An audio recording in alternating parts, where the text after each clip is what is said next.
ব্যাংককে গিয়েই megastar Shakib Khan viral?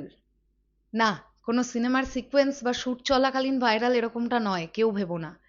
একজন ডক্টরের সঙ্গে মেগাস্টার শাকিব খান ডিনারে আলাপনে একটি ছবি আমাদের চোখের সামনে এলো, এবং আমি দেখলাম বিভিন্ন পেজ গতকাল থেকেই ছবিটাকে সার্কুলেট করালো। আমি বরং এটা নিয়ে কথা বলতে একটু দেরি করলাম, বিকজ আমার মনে হয়েছিল যে মেগাস্টার শাকিব খান সোলজারের লুকেই আছেন, তাই এটা নিয়ে এখনই কথা বলাটা খুব একটা বাঞ্ছনীয় হবে না। তবে আমি এর পরে যে আপডেটটা পেলাম, এটার পরে আমার এই ফটোটা নিয়ে কথা বলতে কোনো অসুবিধাই নেই। কারণ ব্যাংককে মেগাস্টার পৌঁছবার পরে এই লুকে জানতে পারা যাচ্ছে একদিনই শট ছিল, তারপরে কিন্তু লুকে আবার চেঞ্জেস এসে গেছে। কি বৃত্তান্ত কি না বৃত্তান্ত সেটা আমরা সিনেমা দেখার সময় বুঝতে পারবো, অথবা টিজার ট্রেলারের মধ্যে যদি ব্যাংককের অ্যাকশন সিকোয়েন্স অ্যাডেড থাকে তখন আমরা দেখতে পাবো। কিন্তু আমার কাছে খবর এলো, এই যে মেগাস্টার শাকিব খানকে যে লুকটায় দেখা যাচ্ছে, আমি তোমাদের একবার দেখিয়ে দিই। ইনি একজন ডক্টর, তোমরা নিশ্চয়ই অনেকেই চিনবে এনাকে। তো এই যে মেগাস্টার শাকিব খান, এই যে ডক্টরের পাশে, তো এই যে দাড়ি অবস্থায় যে লুকটা আমরা মেগাস্টারের দেখতে পাচ্ছি, এটা কিন্তু রিসেন্টলি আমরা মেগাস্টারকে এই ধরনের লুকেই দেখতে পাচ্ছিলাম বিভিন্ন ইভেন্টে বলি। চ্যানেল আই এর যে অনুষ্ঠানটাতে তিনি রিসেন্টলি গেলেন, এই ধরনের একটা লুক, এই ধরনের একটা বিয়ার্ড লুকই তার ছিল।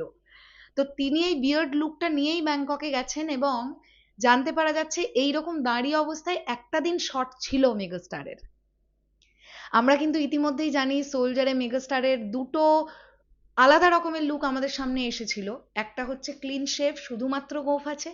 আর একটা হচ্ছে হালকা দাড়ি আছে, যেটাতে মেগাস্টার শাকিব খানকে দেখতে পাওয়া গিয়েছিল, একটা পোস্টার এসেছিল তিনি আর্তনাদ করছেন। তাহলে কি এই দাড়ি অবস্থায় একটা লুক যেটা আমরা দেখতে পাবো, সেটাও গল্পের স্বার্থে ডেফিনেটলি, তাহলে কি এটাও একটা লুক? সেটা তো সময় কথা বলবে। বাট আমি যেটা জানতে পারলাম সেটা তোমাদের সঙ্গে শেয়ার করে নিলাম। হ্যাঁ, সোলজার নিয়ে অ্যান্টিসিপেশন ডেফিনেটলি বাড়ছে। টিম কাজ এখনো করছে। আমি আশা রাখছি 1 থেকে 2 দিনের মধ্যে ব্যাংককের পোর্শন কমপ্লিট করে ফেলবে টিম। তারপরে একটা বা দুটো গান গান শুট হবে। দেন এই মাসের মধ্যেই সোলজার র্যাপ হয়ে যাওয়ার প্রবল সম্ভাবনা আছে, প্রবল সম্ভাবনা আছে।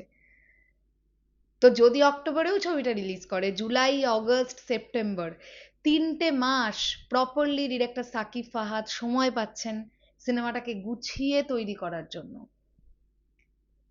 তো আশা রাখছি যে গত একটা দুটো সিনেমায় আমরা যে ভোগান্তিটা পুহিয়েছি অডিয়েন্স হিসেবেও বা টিম মেম্বাররাও, নানান সময় এই ডিসিপি প্রবলেম, ওই প্রবলেম, সেই প্রবলেম, টাইমলি পোস্টার যায় না, সিঙ্গেল স্ক্রিনে ছবি পৌঁছয় না, অনেক রকমের ব্যাপারই তো শুনলাম। সোলজারের ক্ষেত্রে যেন সেগুলো না হয়। সোলজার টিমকে এদিকে একটু দৃষ্টি আকর্ষণ করতে বলবো, কারণ সোলজার সিনেমাটা কিন্তু রিলিজের 3 মাস আগে শ্যুটটা কমপ্লিট করে ফেলতে পেরেছে বা পারছে। এটা একটা পজিটিভ দিক। চলো শেষ করলাম ভিডিওটা। এই বিষয়টাকে নিয়ে তোমাদের কি বক্তব্য কমেন্ট সেকশনে জানিও। তাহলে এখনের জন্যে টাটা।